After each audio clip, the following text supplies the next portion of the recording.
जय हिंद। इस क्लास में हम बीएसएससी सीजीएल अर्थात बिहार एसएससी सीजीएल और बीपीएससी 68वीं 69वीं के लिए इम्पोर्टेंट साइंस के महत्वपूर्ण प्रश्नों का एक प्रैक्टिस सेट सॉल्व करेंगे।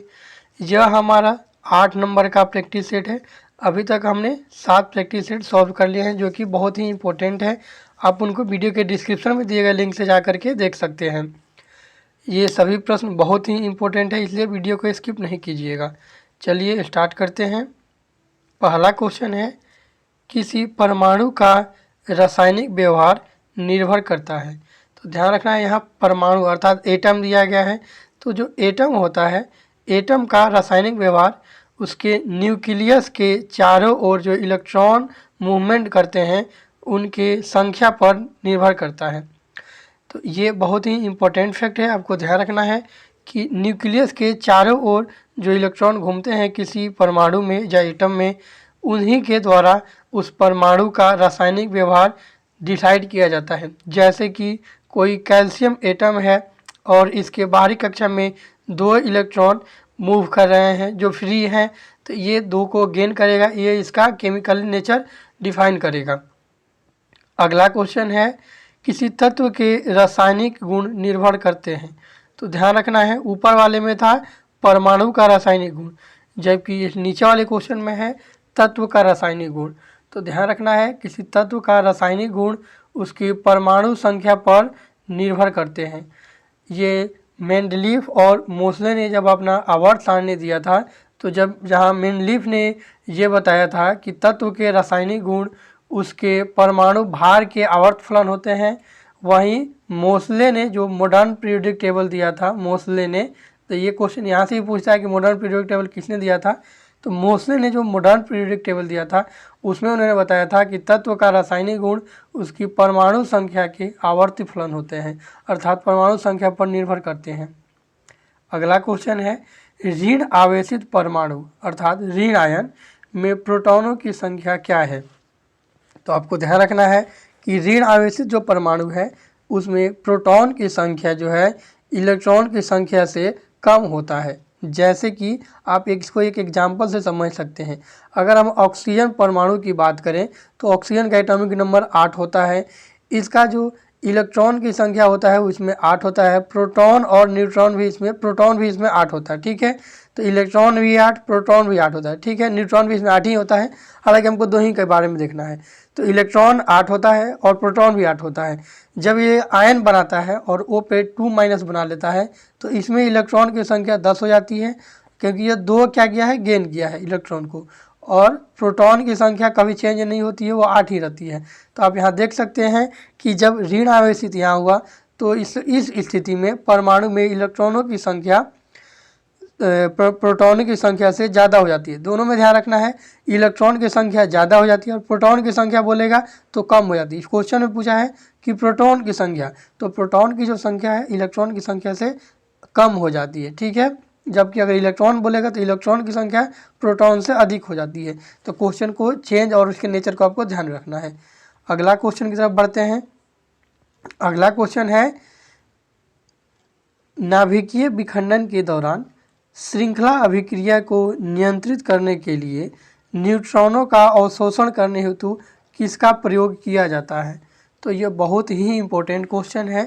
नाभिकीय विखंडन के दौरान न्यूट्रॉनों को अवशोषण करने के लिए बोरान के छड़ का प्रयोग किया जाता है। बोरॉन और कैडमियम का छड़, बोरॉन और कैडमियम के छड़ का प्रयोग किया जाता है न्यूट्रॉनों का अवशोषण करने के लिए। तो आपको ध्यान रखना है कि न्यूट्रॉनों का अवशोषण करने के लिए नाभिकीय विखंडन के समय बोरॉन और कैडमियम के छड़ का प्रयोग किया जाता है, जबकि इसके या जो अभिक्रिया होती है, नाभिकीय विखंडन अभिक्रिया होती है, उसके रेट को कम करने के लिए भारी जल, कौन सा, भारी जल या ग्रेफाइट का प्रयोग किया जाता है। कौन सा, भारी जल या ग्रेफाइट का प्रयोग किया जाता है अभिक्रिया को स्लो करने के लिए, और अभिक्रिया को नियंत्रित करने के लिए ग्रेफाइट का प्रयोग किया जाता है।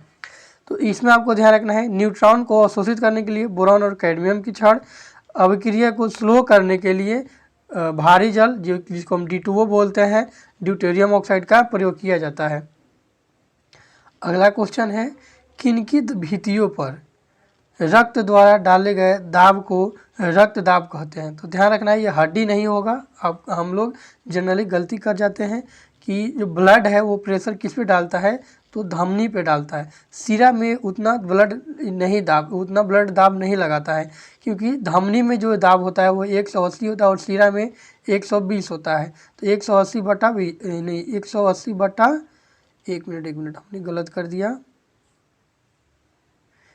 120/80 होता है। ध्यान रखिएगा, जो रक्त दाब होता है धमनी में 120 होता है और सिरा में 80 होता है। तो 100 इसी को हम 120/80 बोलते हैं जो ब्लड प्रेशर मापते हैं। तो ये रक्त दाब धमनी पे ज़्यादा लगता है जिस पे 120 का होता है।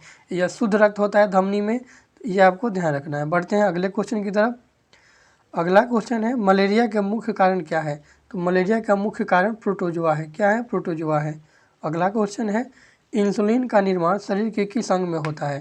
तो इंसुलिन का निर्माण शरीर के अग्नाशय में होता है। शरीर के अग्नाशय की बीटा कोशिका द्वारा, कौन सा?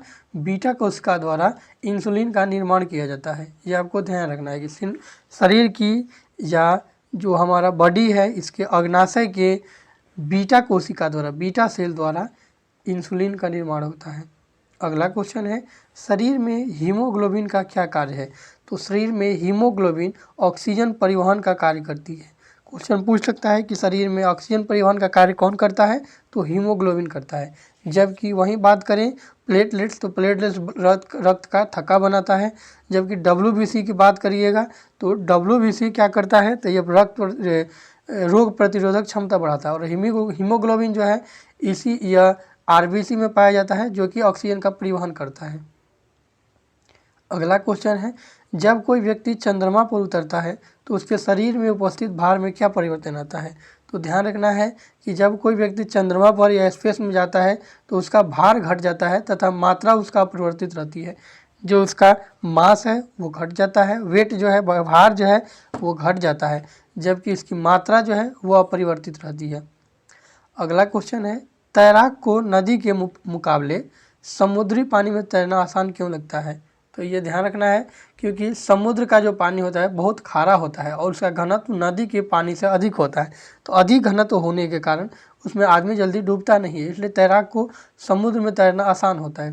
तो ये आपको ध्यान रखना है कि तैराक को नदी के मुकाबले समुद्री पानी में तैरना आसान होता है, क्योंकि समुद्री पानी का घनत्व साधारण पानी से ज़्यादा होता है और ज़्यादा घनत्व होने के कारण उसमें आदमी आसानी से तैर पाता है। तो ये थे BPSC और BSSC सीजीएल के लिए इम्पोर्टेंट साइंस के कुछ क्वेश्चंस जो कि आने वाले एग्जाम्स के लिए इम्पोर्टेंट हो सकते हैं। तो आई होप आपको ये अच्छे लगे होंगे। आप इसको 1-2 बार देख करके याद कर जाइए, यहाँ से क्वेश्चन रिपीट होते हैं हमेशा। थैंक्स फॉर वॉचिंग, मिलते हैं नेक्स्ट क्लास में। जय हिंद।